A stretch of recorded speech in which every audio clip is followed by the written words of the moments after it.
हाल ही में नक्सली हमला में शहीद जवान मन के परिजन मन से मुलाकात के दौरान आम आदमी पार्टी के प्रदेश अध्यक्ष कोमल हुपेंडी करेन एक चौंकाने वाला खुलासा। आओ देखन ये रिपोर्ट।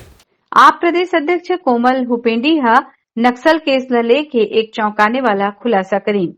प्रदेश अध्यक्ष कोमल हुपेंडी बताइन कि अरनपुर, माणेंदा, नीलावाया, बोरगुम, छोटे करका और बड़े करका के ग्रामीण और युवा मन ला परेशान किए जाथे, ओमन ला धमकी दिए जाथे और थाना में ओमन के साथ मारपीट किए जाथे। 1 मई को आम आदमी पार्टी का प्रतिनिधि मंडल शहीद परिवार से मिलने गया, जिसकी जानकारी पुलिस को भी थी। हम मेटापाल के जो शहीद हैं जयराम पोड़ियाम के परिजनों से मिले, उनसे मुलाकात हुई, उन्होंने अपनी पीड़ा हमें बताया।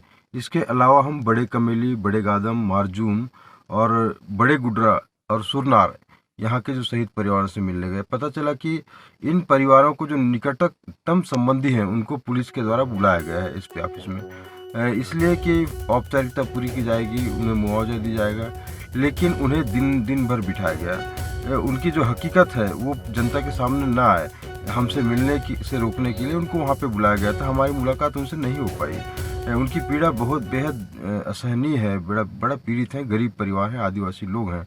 आगे बताते हुए कहें कि जो भी ये संदिग्ध लोग मन है उमन ला चिन्हांकित करके शासन ला एक सूची जारी करना चाहिए, लेकिन भूपेश सरकार ऐसा नहीं करत है।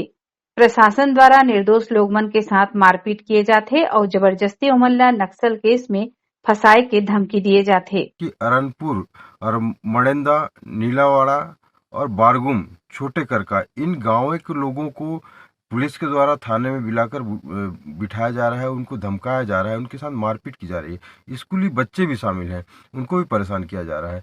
मैं प्रदेश सरकार से और पुलिस प्रशासन से मांग करना चाहूँगा कि आप संदिग्ध लोगों की सूची जारी कर दीजिए, उनसे पूछताछ कीजिए। आप जो निर्दोष लोग हैं उनसे इस तरह से व्यवहार क्यों कर रहे हैं, उनके साथ मारपीट क्यों कर रहे हैं, उनको परेशान क्यों कर रहे हैं? एक तरफ से लोग आदिवासी नक्सलियों से परेशान हैं, दूसरी तरफ पुलिस से परेशान हैं। इस तरह से उनके जीना दूभर हुआ है।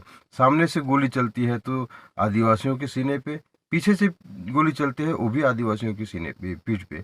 इस तरह से लोगों एक दो जातों के बीच आदिवासियों को फंसाया जा रहा है, उनको परेशान किया जा रहा है, जिस पे रोक लगना चाहिए। ब्यूरो रिपोर्ट, उत्लंघा न्यूज।